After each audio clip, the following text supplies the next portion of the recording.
estou cansada, eu só quero dormir. Começou, né? Começou, né? E assim, eu fiquei impactada com a história dessa mulher, que é Susana Wesley. Ela já mexe comigo há muito tempo. E aí, lendo aqui, né, o capítulo dela, ela nem era a primeira na ordem, né, mas eu vou começar por ela. E aí eu falei, não, eu quero compartilhar com as minhas irmãs algumas coisas, e se elas conhecerem, falarem, elas também compartilharem. Porque, gente, Susana, sabe por que isso aqui me impacta, a vida dela? Porque Susana e todas essas outras mulheres aqui eram mulheres iguais a gente, tal como Elias, que era um homem sujeito às mesmas paixões que nós, e que orou e pediu para não chover, e durante 3 anos e meio não choveu, e depois ele orou, pediu para vir chuva e choveu. E a gente olha, às vezes a gente vê essas coisas assim, e a gente pensa que, entre aspas, né, são super mulheres ou super homens, mas não. São homens e mulheres, e aqui no caso a gente vai falar de mulheres, que decidiram, sabe, mergulhar numa vida com Deus. E uma coisa que até é interessante trazer isso, que a experiência do lar tem trazido muito para mim, é justamente isso, sabe? Que Deus quer resgatar mulheres, sabe? Para que vivam o propósito que Ele criou, que a sociedade, que o feminismo, ele está tentando fazer tudo para distorcer, mas que o propósito de Deus não mudou, sabe? Hoje eu ouvi uma palavra, assim, eu até salvei, eu acho que eu salvei no Instagram, uma moça falando que, quando ela leu aquele versículo, antes da gente entrar aqui na Susana Wesley, falando que Deus ia fazer para o homem, né, uma ajudadora, e ela contando que ela era uma mulher que ela vive no interior dos Estados Unidos, é americana, né? Ela é americana. Que ela vive no interior dos Estados Unidos, numa fazenda e tudo mais, e que ela lá nas coisas que elas têm que ela e o marido eles têm que fazer lá na fazenda, ela falou assim: eu sempre sou ajudadora dele ali para cuidar da fazenda, das coisas, mas é sempre num sentido de que eu sou ajudadora mesmo, ele é o líder e eu estou assim, como se fosse abaixo, ele é o patrão e eu sou como se fosse a funcionária, entendeu? Assim, nesse sentido. Então ela falou que ela sempre entendia isso, sabe, de que que a mulher seria isso, mas até que ela foi me parece que um congresso, se eu não me engano, e que ela aprendeu lá que a palavra que é usada ali no hebraico, ela aponta para não uma ajudadora que está numa classe inferior, tipo um patrão e a funcionária, né? E aquela funcionária, ela tem que prestar contas ao patrão e tudo mais. Não, que na palavra hebraica que é usada, é uma ajudadora, sim, alguém para auxiliar, sim, claro, o nome é esse, é uma auxiliadora ou uma ajudadora, porque aquela outra pessoa não consegue fazer as coisas sozinha.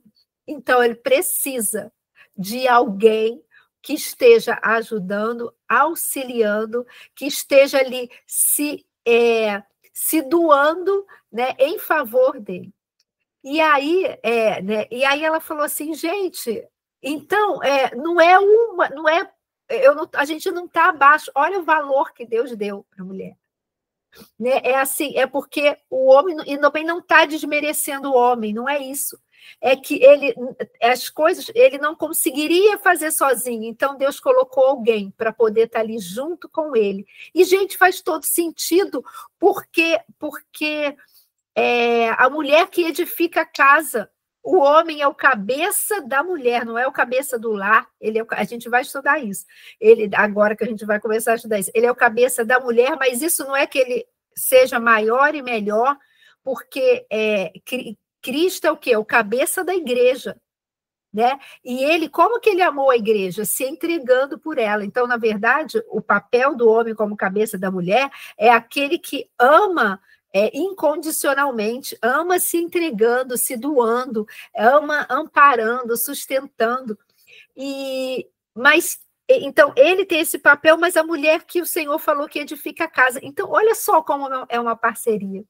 E aí, ela falou assim que essa palavra no hebraico, ela é usada depois, lá no grego, para poder se referir como Deus assim, se entregou amando a igreja, sabe? Para poder cuidar dela, ajudá-la, porque ela não conseguiria caminhar sozinha. Aí ela falou assim, olha a honra que Deus dá para a gente.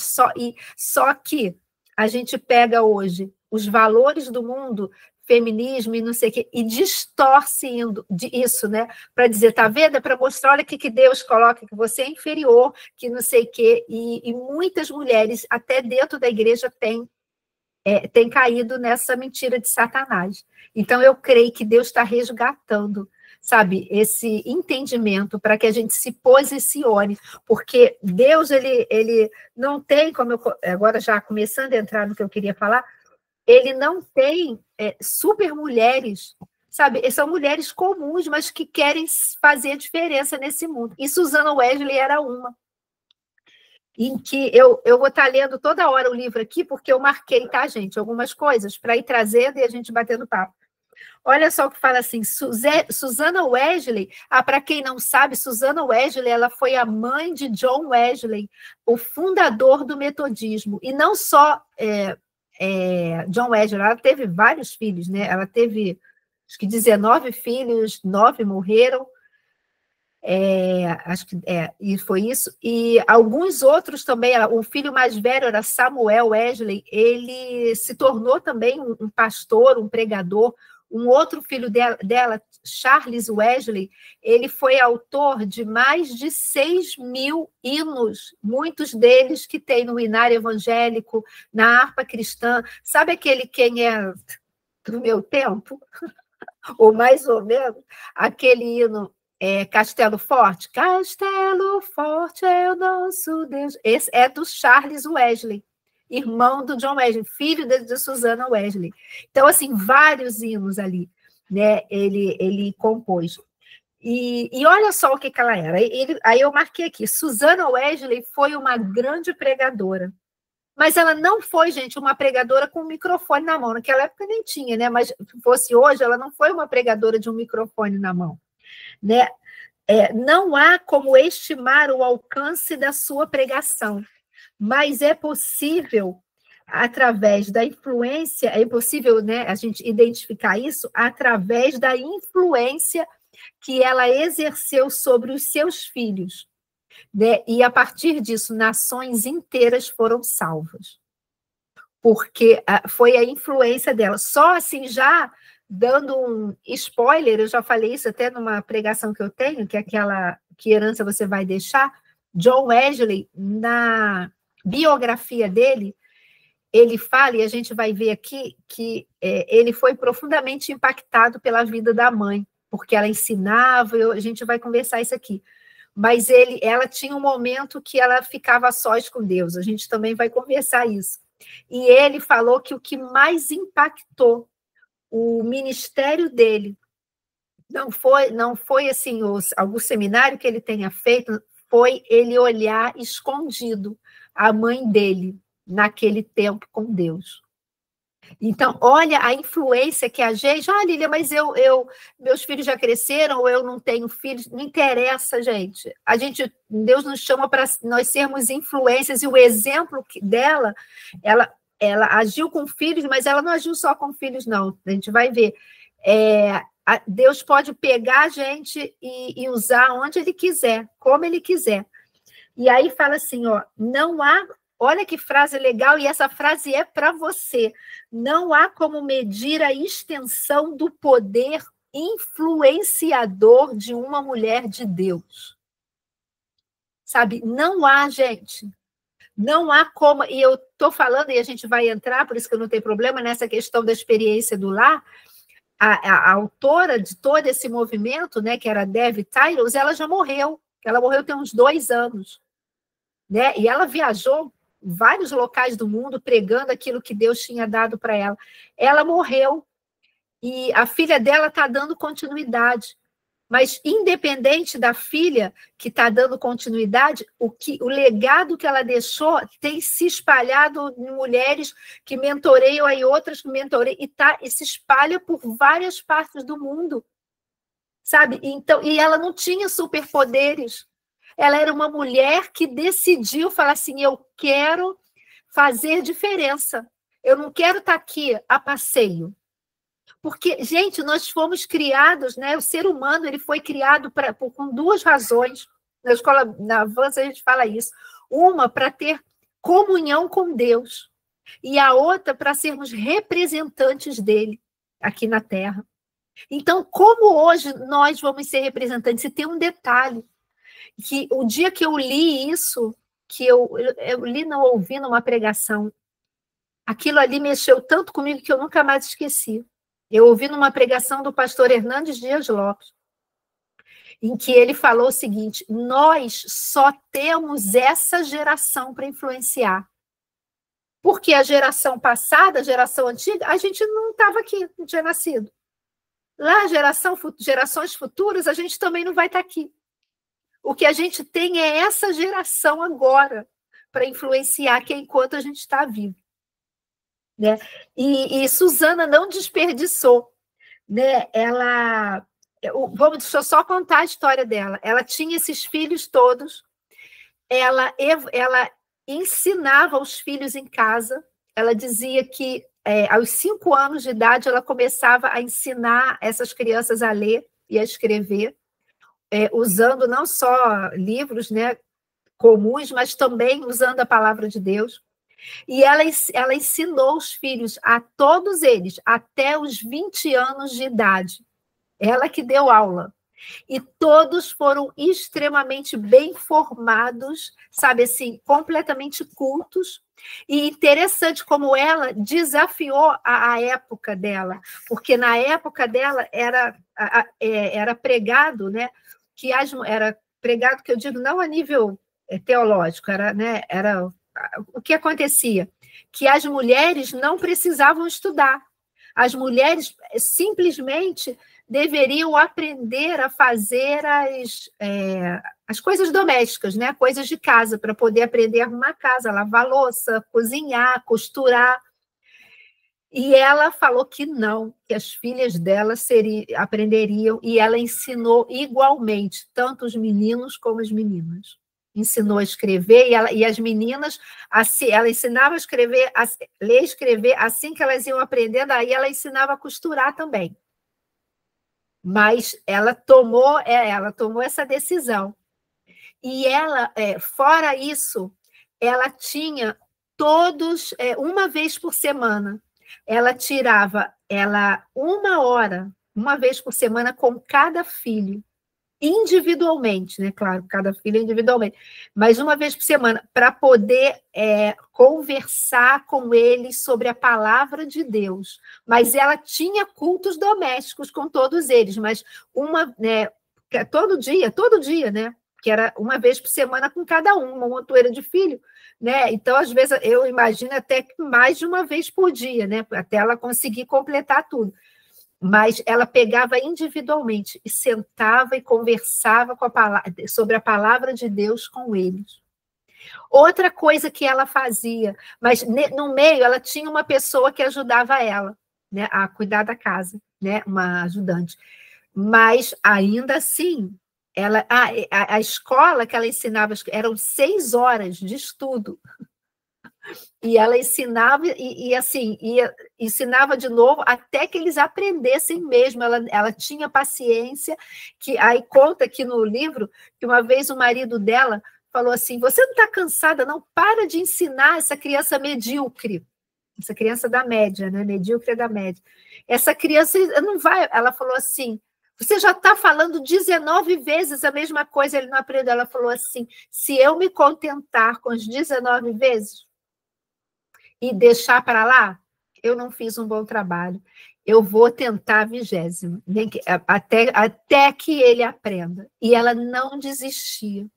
E sempre recheada da palavra de Deus. E além disso tudo, dos afazeres de todos os filhos, gente, era isso que me impacta. Como é a intencionalidade. Que eu falei, se lembra que eu falei que o John Wesley falou que o que mais mexia com ele vendo a mãe ali? Ela tirava 2 horas por dia para estar a sós com Deus. E ela dizia para eles o seguinte, eu vou estar em reunião com Deus. Ninguém me atrapalha, a não ser que seja um caso de vida ou morte. Fora isso, ninguém me chama. E os filhos respeitavam. E falou que ela sentava numa cadeira de balanço, tinha um avental, né, uma roupa com um avental muito grande, ela pegava aquele avental, jogava assim por cima da cabeça, sabe?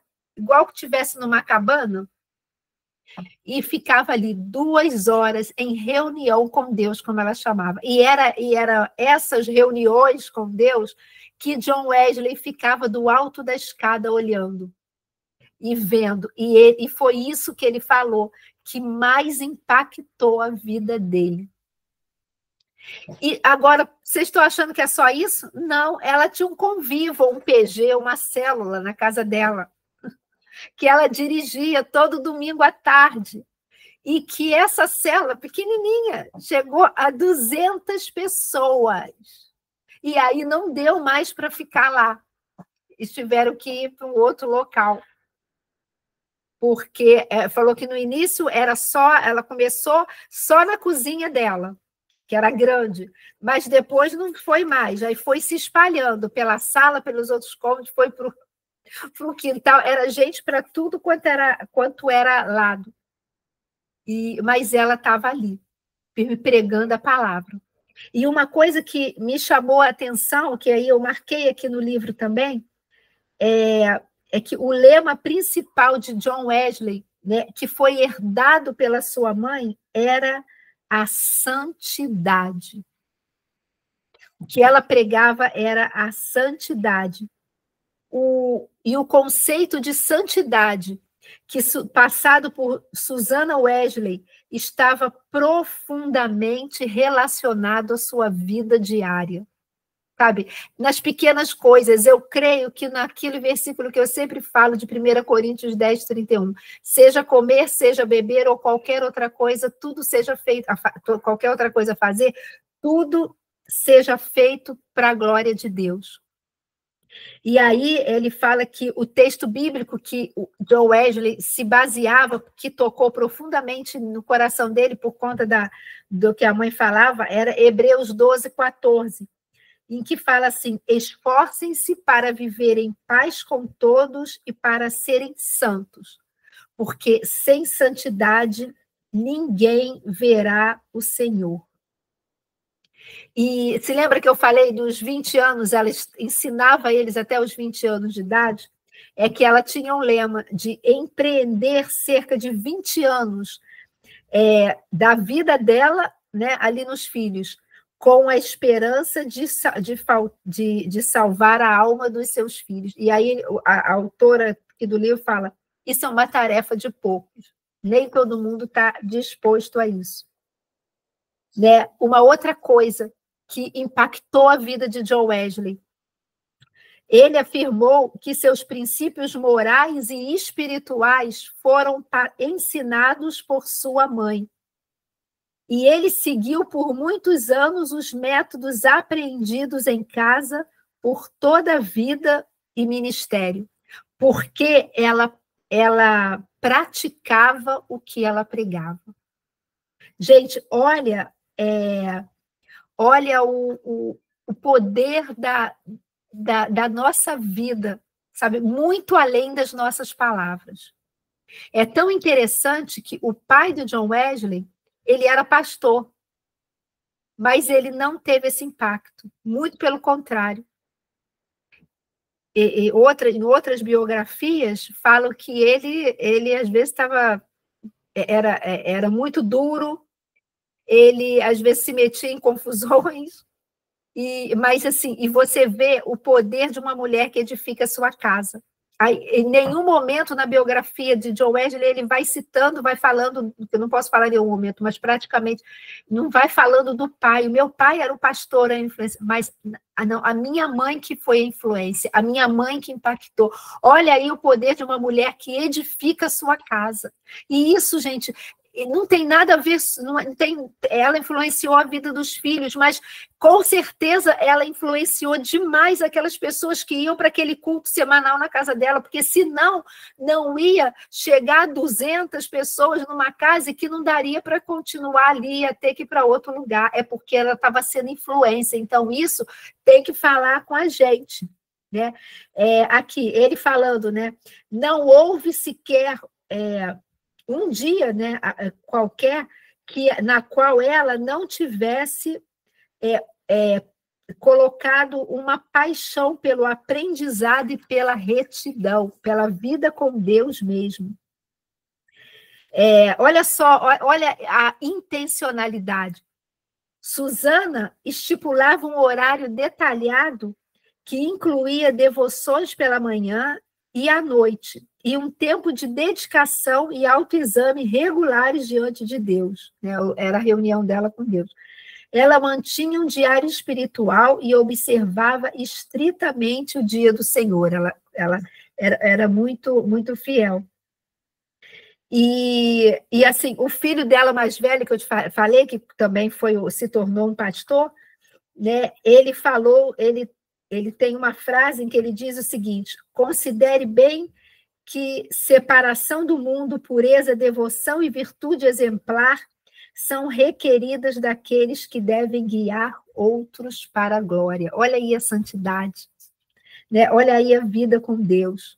E ele dá uma dica para a gente. Comece e termine o dia com aquele que é o alfa e o ômega. Né? Se você realmente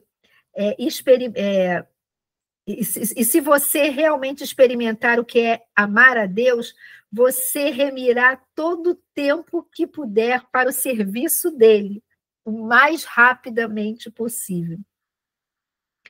E uma outra coisa que ela passou para os filhos: sempre que você for tentado a cometer qualquer pecado ou se omitir de algum dever, pare e diga a si mesmo: o que eu estou fazendo o que eu estou por fazer? Deus me vê, Deus está me vendo. Né? Olha só, gente, quanta coisa, tudo apontando realmente para essa retidão. E uma coisa que ela falava: é fundamental reunir os filhos em torno da palavra de Deus e da oração. O impacto dessa prática maravilhosa atinge gerações.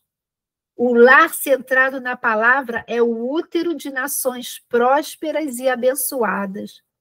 Ele é o casulo de uma sociedade civilizada e justa. Uma coisa que ela fazia, que ela se dedicava também, era a oração. E oração, gente, é um princípio que a gente tem que ter como mulheres dentro da nossa casa. Ah, mas o meu marido não quer orar. Ah, mas eu não sei o quê. Ah, porque o meu filho não quer orar. Começa você sozinha, gente. Começa sozinha. Sabe, bota lá, dobra o joelho no chão, ora em todo tempo. Se você é batizada com o Espírito Santo, ora em línguas, impõe, sabe, as mãos pela tua casa, unge a tua casa, mas é fundamental. Olha essa frase aqui: Deus não fez nada, Deus não faz nada senão em resposta à oração. Isso aqui foi um outro autor que escreveu, e que ele declarou o seguinte: aqueles que deixaram a mais profunda marca nesta terra, amaldiçoada pelo pecado, foram homens e mulheres de oração.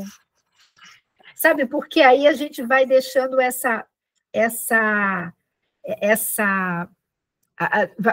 a nossa vida vai revelando essa dependência de Deus, né? E Susana Wesley, ela amava estar na presença de Deus com o Senhor. Né? Joe Wesley relata em seu diário como isso, olha aquilo que eu falei, influenciou profundamente, levando-o também a investir tempo com Deus. O que ele via, né, a vida dela, sabe, foi assim, incentivou ele a buscar cada vez mais ao Senhor. E olha só que importante isso aqui, como fez com Susana, Deus tem ungido mulheres comuns para uma obra incomum. Assim são as pessoas levantadas pelo Espírito Santo. E aí eu te pergunto, o que Deus tem colocado nas suas mãos? Qual é o ordinário no sentido do comum, né, que Deus tem colocado nas suas mãos? Porque o que ele vai usar é esse comum, esse ordinário, porque é o que a gente tem. Então, entrega esse comum, entrega esse ordinário, né? Nesse sentido de comum, que Deus tem te dado, porque quem tem poder para fazer o extraordinário é Ele. Mas a parte de entregar o que é comum somos nós. Se lembra de Moisés com aquela vara, né, que ele andava? Aquela vara, ela passou a ser chamada o varão de Deus. Se você for lá ler Gênesis, você vai ver isso. O varão de Deus, sabe por quê? Porque com aquela vara, quando Moisés estendeu assim, o mar vermelho se abriu. Foi com aquela vara que tocou na rocha e saiu água.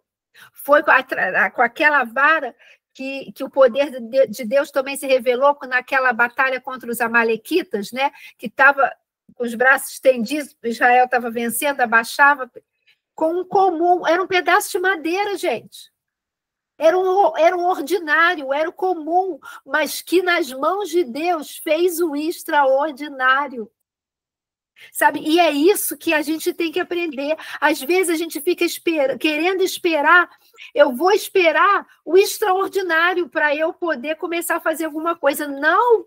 O extraordinário é Deus quem faz, a gente entrega o que Ele deu. Se Ele deu uma voz, entrega a minha voz. Se Ele me deu uma habilidade para falar, eu vou entregar isso. Se Ele me deu uma habilidade para fazer qualquer coisa, às vezes para orar, para interceder, para ser uma intercessora, eu vou entregar, isso que esse dom que Ele me deu, é isso que eu vou entregar para Ele.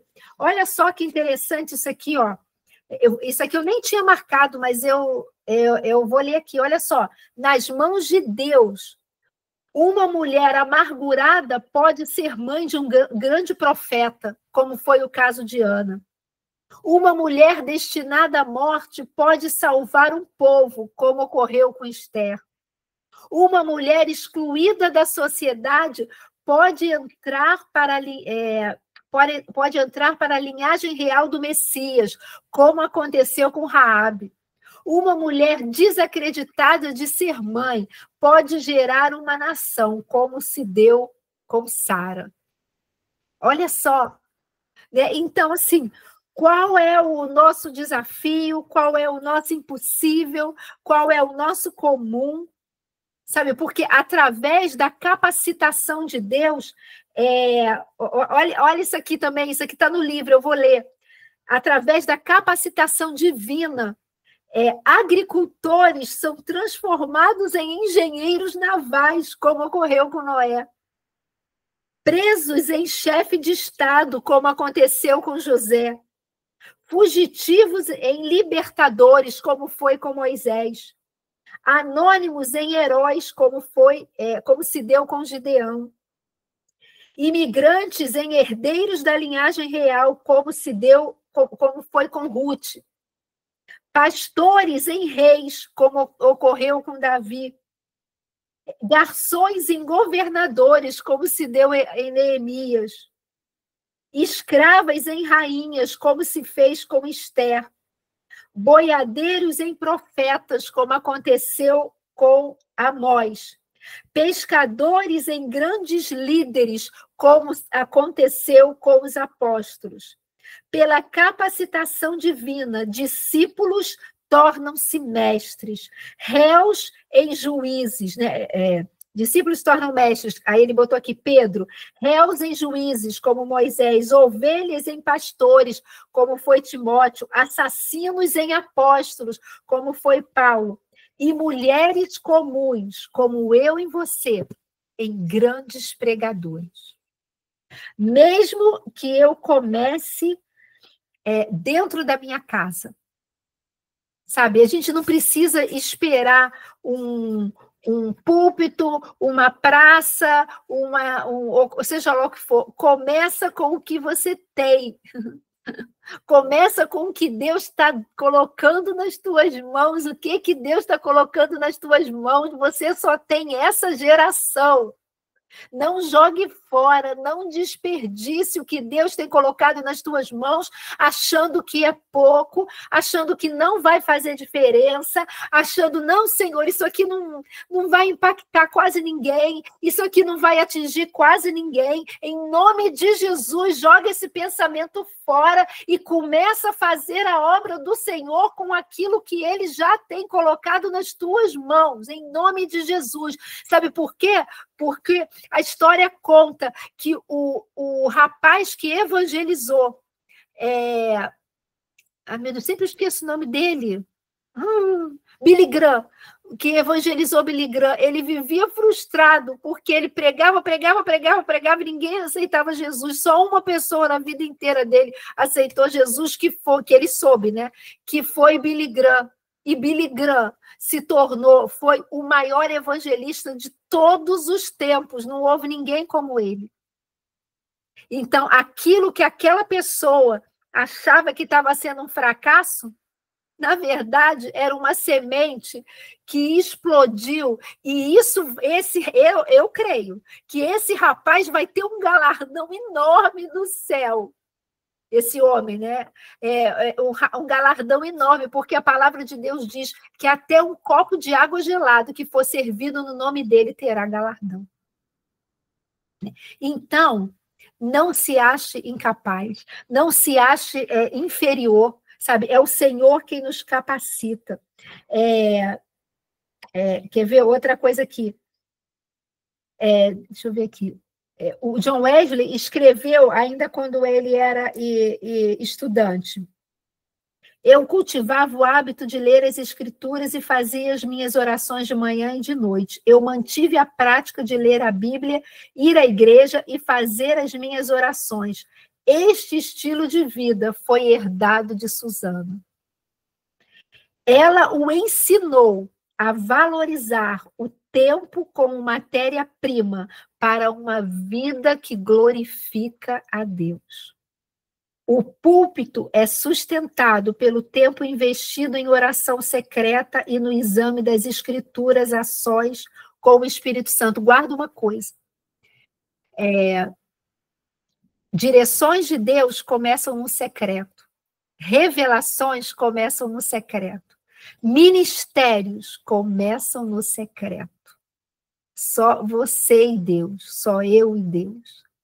E na hora certa, do jeito certo, no tempo dele, do jeito dele, ele coloca a gente onde ele quiser. John Wesley transformou a prática da presença de Deus num estilo de vida ministerial. Olha o que ele declarou. Eu separei 1 ou 2 horas por dia para um retiro com Deus. Você lembra que a mãe separava 2 horas? Olha só, gente. Aí, o poder da influência. Eu tomava comunhão uma vez todas as semanas. Ele mesmo, tomava ele. Vigiava contra o pecado, quer por palavra, quer por ação. De modo que agora, fazendo tanto e levando uma vida tão boa, eu não duvidava de que era um bom cristão. Aqui está um segredo poderoso para você viver uma vida sobrenatural. Você precisa tomar a decisão de estar a sós, em retiro com o Senhor, todos os dias da sua vida. Agora, né, para a gente ir caminhando para o final, isso requer que abaixemos o nosso ritmo. Quando eu li isso aqui, isso falou comigo, porque se eu deixar, eu não paro, 1 minuto. Se eu deixar, eu estou respondendo no celular o dia inteiro. Não estou falando isso reclamando, em nome de Jesus, não, por favor, não pense isso. Mas a quantidade de mensagens e de coisas que chegam. E olha isso aqui, que não foi John Wesley que escreveu, né, o autor colocou aqui ele colocou aqui um trecho de um outro livro, e que é uma dica, que ele falou assim, que você tire no início, para você ter esse retiro com Deus, né? Períodos curtos de tempo, nos quais deliberadamente dá para fazer uma pausa e sozinho encontrar-se com seu Deus. Deixe de lado as responsabilidades e diga não a coisas que teriam enchido a sua agenda, roubando qualquer tempo remanescente para ficar em silêncio diante do Senhor. Aí ele fala assim, eu concentrei-me em reduzir a velocidade e em reabastecer minha alma com as coisas profundas do Senhor. Orei, cantei, estudei, computador desligado, telefone celular desligado. Sabe de uma coisa? As pessoas sobrevivem por alguns minutos sem você. Isso falou tremendamente comigo. Não porque eu me acho alguma coisa, não é isso. Por causa da quantidade de mensagens que eu tenho para responder, e eu fico preocupada se eu estou demorando para responder, para que as pessoas não se sintam tristes, parecendo que eu não estou dando atenção. Sabe de uma coisa? As pessoas sobrevivem por alguns minutos sem você. Acredite nisso. Elas não precisam de você nem de mim para atravessar o dia. Não precisam de você tanto quanto você precisa da presença de Deus. Gente, isso aqui falou muito comigo, né? Porque nessa questão de remir o tempo mesmo, né? As mães são líderes natas, e eu acho que a gente pode botar as mulheres são líderes natas. Mas falando das mães, né, elas afetam profundamente o caráter de seus filhos através da oração e do ensino discipulador da palavra. E Susana discipulou cada um dos filhos. E para terminar, olha só, gente, isso aqui que eu queria ler para vocês. Um autor que falou da vida, que escreveu, né, a biografia de John Wesley, 7 anos depois que ele já tinha morrido, ele foi aquele avivamento, né? Se lembra a experiência do coração aquecido? Para mim, esse coração aquecido nada mais é do que o batismo com o Espírito Santo. Coração aquecido que deu ideia, gerou um movimento que gerou o metodismo, né? A igreja metodista, depois. E 7 anos depois que Wesley partiu para o Senhor, o número de pessoas salvas naquele avivamento do coração aquecido subiu para a cifra de 144 mil pessoas, isso em 1817. E de 224 mil pessoas em 1827, ou seja, em 10 anos.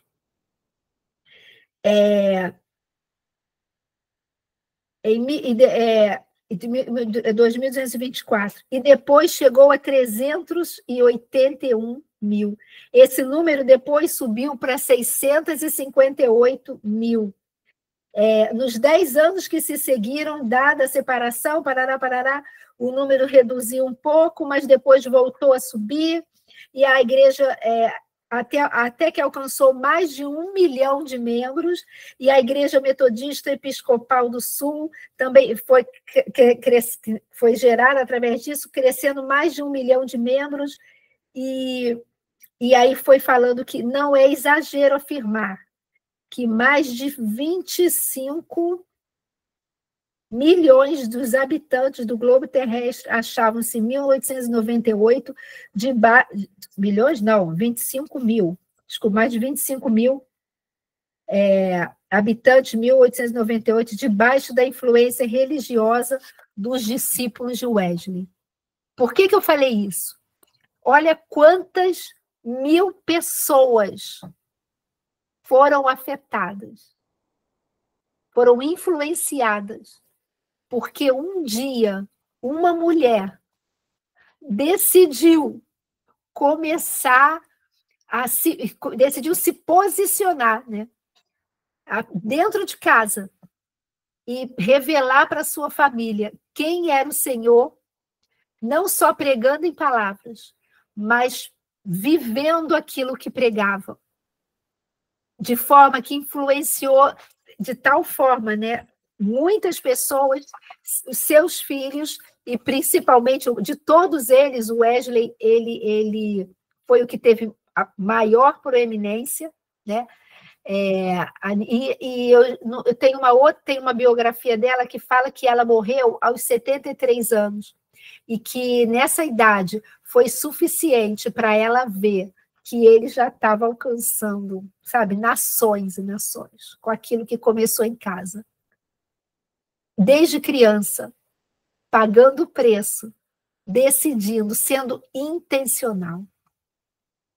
E eu creio que isso aqui, ó, são estatísticas antigas, né? Essa influência continua, porque a Igreja Metodista continua. E assim, eu acho que não tem nem acho que só na eternidade, um dia, que essa mulher vai ter ideia do impacto que ela teve. E ela é tão normal quanto a gente.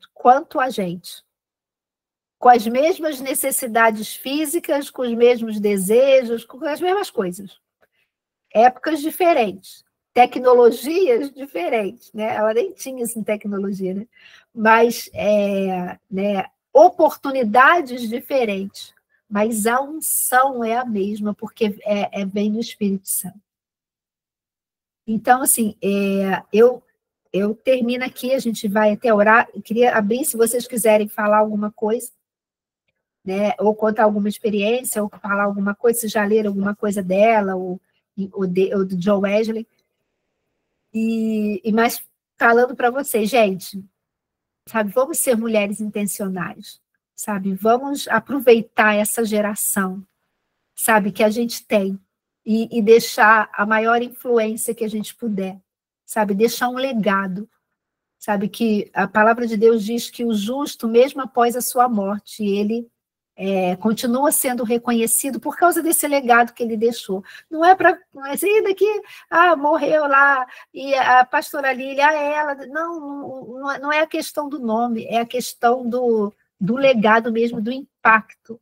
Sabe aquilo que eu já falei? Eu já falei isso numa pregação, que eu ouvi isso uma vez de um pastor citando como uma ilustração, né? Não é algo literal, real aqui agora, mas uma ilustração do que ele desejava, e eu peguei para mim e falei, Senhor, eu quero isso também.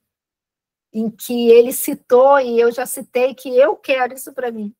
Em que o desejo dele é um dia, quando ele estiver lá na presença de Deus, Senhor Jesus chegar perto dele e falar assim, tá vendo aquele grupinho ali? Tô vendo. Ó, eles estão aqui por tua causa, porque de alguma forma, direta ou indiretamente, a sua vida impactou eles. Agora, olha só, tá vendo aquele outro grupo ali, um pouquinho maior? Tô vendo. Também, eles estão aqui por tua causa, por causa da tua influência. Mas olha só, tá vendo lá atrás, tem uma multidão, né? Tá vendo aquela multidão? Também, eles estão aqui para passar uma eternidade comigo, porque um dia, enquanto você estava lá na sua geração, você foi uma influência para eles. E a eternidade deles foi mudada por causa da sua vida, do que você fez. E esse pastor, né, citou essa ilustração. Amém, glória a Deus, Débora. Ele citou essa ilustração, falando assim, eu queria ouvir, eu queria ter esse diálogo com Jesus, e eu peguei isso para mim, e eu oro de nada. E eu oro e falo assim, Senhor, eu quero isso para mim. E quero mesmo, gente, eu oro mesmo isso. E eu oro, uma outra coisa que eu já falei também quando eu prego. Eu tenho essa oração, sim, diante de Deus eu falo isso. Eu oro, eu falo, Senhor, eu não sei quando você vai voltar. A gente não sabe. Sei que você vai voltar. Mas, Senhor, eu te peço que toda a minha descendência... Senhor, eu nem ia ter descendência. Eu nem ia, porque eu era estéril. Você mudou a minha sorte. Mudou a minha história. Então, em nome de Jesus, Senhor, eu não quero que ninguém... Eu oro isso, gente. Eu oro mesmo, eu não estou falando só para vocês. Eu oro diante de Deus, eu falo isso. Senhor, eu não quero que ninguém da minha descendência se perca, porque você não me curou para me dar uma descendência, para que descendentes meus estejam indo para o inferno.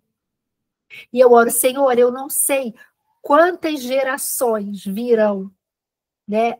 Pode até não vir nenhuma, né? O Senhor pode voltar daqui a segundos, né? Mas a gente não sabe. Não sei quantas gerações virão até a tua volta, até você levar a gente. Mas, Senhor, eu te peço que até você tirar a tua igreja daqui, até você voltar, que ninguém da minha geração, seja direta, dos filhos, netos, bisnetos, tataranetos, ou dos agregados, né, que os cônjuges que vão chegar, que ninguém se perca, ninguém, Senhor, ninguém. Mas eu ainda oro mais, gente. Eu sou mais ousada. Eu oro, Senhor, mas eu não, além de ir para o céu, além de estarem contigo numa eternidade, eu te peço, Senhor, que a minha descendência, eu sei que eu não vou estar aqui para ver, mas um dia lá na glória eu vou saber.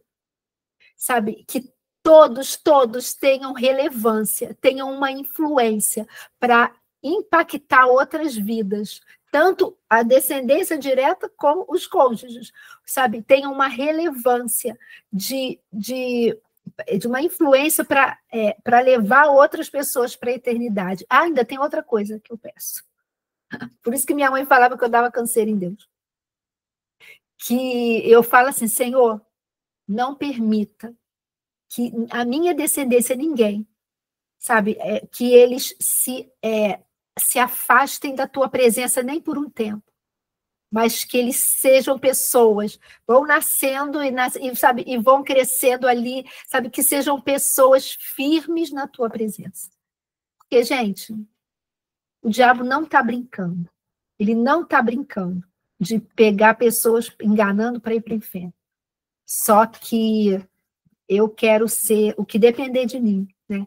Eu quero ser intencional na minha vida e na minha busca para não somente eu aqui, minha família hoje, estar na presença de Deus. Eu não quero ser igual o rei Ezequias, né? Que quando ele estava, o profeta foi lá entregar, que ele estava com aquela enfermidade que ele ia morrer, ele, Senhor, me perdoa. E Deus falou, tudo bem, vou te dar mais 15 anos de vida, né? E ele não consertou a sua vida. Amém, glória a Deus, glória a Deus. A Vanessa botou que lembra quando eu falei sobre isso numa pregação, eu falo mesmo, e que se influenciou ela a orar assim. E ele não consertou a sua vida e falou assim, contanto que eu esteja bem agora, enquanto eu estou aqui, sem se preocupar com a sua descendência, e os descendentes dele foram terríveis. Né? Então, eu não quero isso não. Sabe, assim, e por isso que Susana Wesley me mexe, eu creio que é por isso que mexe tanto comigo. Né? Então, que sejamos essas mulheres intencionais, né? Para a glória de Deus acima de tudo. E para que a gente possa ser um instrumento do Senhor e a nossa descendência para povoar o céu. Amém? Então vamos orar. Glória a Deus. Amém. Deixa eu só parar aqui a gravação. Peraí.